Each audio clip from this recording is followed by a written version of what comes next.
Hello बच्चों, चलिए प्रश्न को देखते हैं। प्रश्न है, क्या होता है? रासायनिक समीकरण दीजिए। फॉर्मिक अम्ल की क्रिया एथेनॉल से करते हैं, एथेनॉल से होती है। तो चलिए बच्चों, इस प्रश्न की अगर मुख्य अवधारणा की बात करें यहाँ पर, तो इस प्रश्न की मुख्य अवधारणा होगी मुख्य अवधारणा। तो बच्चों, मुख्य अवधारणा की अगर हम यहाँ पर बात करें, तो यहाँ पर जब हम फॉर्मिक अम्ल यानी HCOOH की अभिक्रिया एथेनॉल यानी CH3 CH2OH से कराते हैं बच्चों यहाँ पर, तो यहाँ पर क्या होता है? एस्टरिफिकेशन बोल सकते हैं बच्चों यहाँ पर इसको। यहाँ पर क्या होता है? एस्टरिफिकेशन, एस्टरीकरण होता है, एस्टरीकरण,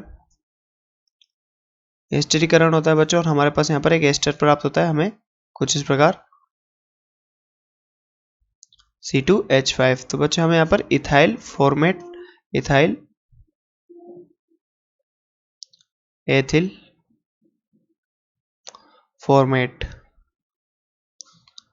तो बच्चों हमें यहाँ पर एथिल फॉर्मेट प्राप्त होता है, एथिल फॉर्मेट, और साथ में बच्चों जल प्राप्त होता है। तो यहाँ पर क्या था बच्चों? ये क्या है? फॉर्मिक अम्ल, फॉर्मिक अम्ल। और बच्चों यहाँ पर ये क्या है? Ethanol, ethanol. तो बच्चों यहाँ पर इसकी रासायनिक समीकरण की बात करें तो यहाँ पर क्या होता है, चलिए देखते हैं। तो बच्चों यहाँ पर क्या है? फॉर्मिक अम्ल है CH3। और बच्चों इसकी अभिक्रिया जब हम CH3 CH2OH से कराते हैं तो यहाँ पर बच्चों एस्टरीकरण होता है, एस्टरीकरण। और एस्टरीकरण होने के पश्चात बच्चों यहाँ पर हमें प्राप्त होता है HCOOC2H5 प्लस H2O। तो बच्चों इसकी क्रियाविधि की बात करें, यहाँ क्रियाविधि, तो बच्चों इसकी क्रियाविधि में यहाँ पर क्या होता है? ये फॉर्मेट है, जैसे कि फॉर्मिक अम्ल है। अब इस फॉर्मिक अम्ल पर ये बच्चों अम्लीय माध्यम में होता है।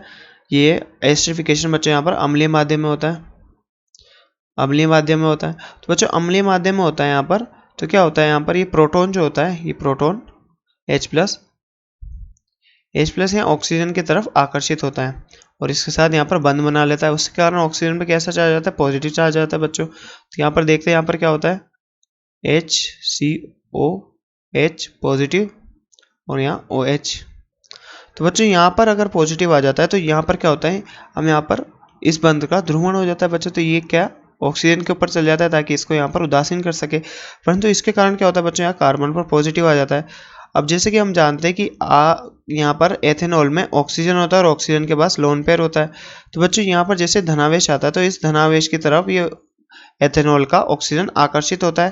तो बच्चों बात करें यहाँ पर OH C2H5, तो बच्चों यहाँ पर ये आकर्षित होता है और यहाँ पर एक बंध बनाने के लिए अपना इलेक्ट्रॉन युग्म दान कर देता है और यहाँ पर बच्चों एक बंध बना लेता है। ये बंध बनाने के बाद क्या होता है बच्चों? कुछ इस प्रकार की मध्यवर्ती संरचना बनती है यहाँ पर HCOOH। OH तो पीछे वहाँ पर बैलेंस हो गया, यहाँ एक OH और था। और बात करें यहाँ पर क्या जुड़ गया? OH C2H5 और यहाँ पर बच्चों धनावेश आ गया इस पर। अब धनावेश आने के कारण क्या हुआ बच्चों? इसको बैलेंस करने के लिए, यहाँ पर व्यवस्थित करने के लिए यहाँ से H+ निकला और H+ निकलने के बाद बच्चों यहाँ पर इस बंध के इलेक्ट्रॉन इस ऑक्सीजन में जाके यहाँ न्यूट्रल हो गया। अब बच्चों इस कार्बन की बात करें तो एक कार्बन पर 2 OH अस्थायी होते हैं, इसलिए बच्चों यहाँ से जल के अणु का भी निष्कासन हो जाता है। तो बच्चों यहाँ पर क्या होता है?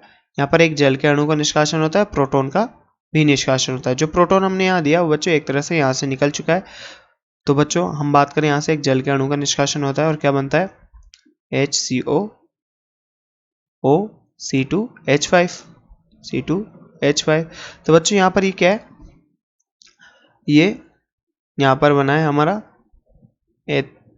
Ethyl ethyl ethyl ethyl format. तो बच्चों यहाँ पर ये क्या था? फॉर्मिक अम्ल, फॉर्मिक अम्ल, फॉर्मिक अम्ल से बच्चों हमारे पास यहाँ पर एथिल फॉर्मेट प्राप्त हुआ।